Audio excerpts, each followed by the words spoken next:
ఇప్పుడే ఒక ఆర్టికల్, ఇప్పుడే ఒక న్యూస్ చూస్తున్నా.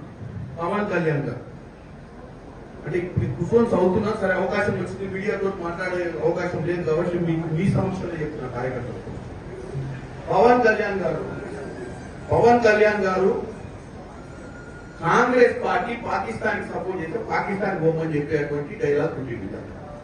పవన్ కళ్యాణ్ గారిని ఒకరు చెప్పదలుచుకున్నారు. పవన్ కళ్యాణ్ గారు మీరు డిప్యూటీ, సరే మొట్టమొదటిసారి ఎమ్మెల్యే, మీకు మంచి అవకాశం వచ్చి డిప్యూటీ సీఎం అయింది. ఇది సినిమా కాదు, స్క్రిప్ట్ రాసిస్తే చదువుకోని. నువ్వు ఒక ఉప ముఖ్యమంత్రి అంటే ఒక స్థాయి ఇచ్చింది, స్థాయికి తగ్గట్టు మాట్లాడాలి. ఎవడో స్క్రిప్ట్ రాసిస్తే చదువుడు, లేకపోతే ప్రధానమంత్రిని నువ్వు కృషి చేయాలనుకుంటే ఇంకేదైనా ప్లాట్ఫామ్ మీద పోయి రాజకీయాలు బంద్ చేసి సినిమా తీసి నంగనారావు తీసినట్టే మనం 2 సినిమాలు తీసి ఆయన ప్రసన్నం చేస్తాం.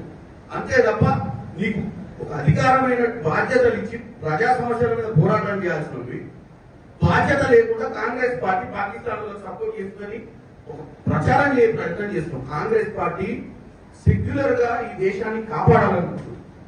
పాకిస్తాన్ ఇక్కడ ఉన్నటువంటి కుల మతాలకు అతీతంగా కాంగ్రెస్ పార్టీ అందరినీ ఒక పట్టున బతికేయాలనుకుంటుంది. పవన్ కళ్యాణ్ గారు మీ నాయకుడు ఎవరైతే ప్రసన్నం చేస్తున్నాడు నరేంద్ర మోడీ లెక్క కుల మతాల మధ్య చిచ్చు పెట్టే ప్రయత్నం చేస్తలేదు. నీకు వాస్తవంగా నిలదీసే నరేంద్ర మోడీ ఎన్ని రోజులైంది? నలుగురు వచ్చి ముష్కరులు కాల్చిపోతే నలుగురిని పట్టుకునే దమ్ము ధైర్యం లేక పిట్టగదా ఎప్పుడో తిరుగుతుంది. ఏం ఇంటెలిజెన్స్ నడుస్తుంది దేశంలో?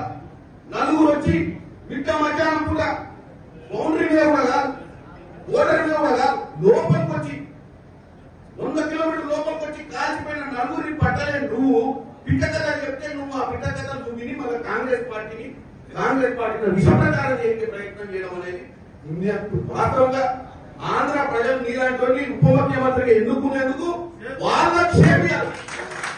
ఎందుకంటే నువ్వు ప్రజా సమస్యల మీద మాట్లాడాలి, పొలిటికల్ పార్టీని అటాక్ చేసి బేస్లెస్ గా మాట్లాడటం, ఎవరినో కృషి చేయడానికి ఈ దరిద్ర మాటలు మాట్లాడతాడు. పవన్ కళ్యాణ్ గారికి చెప్తున్నా.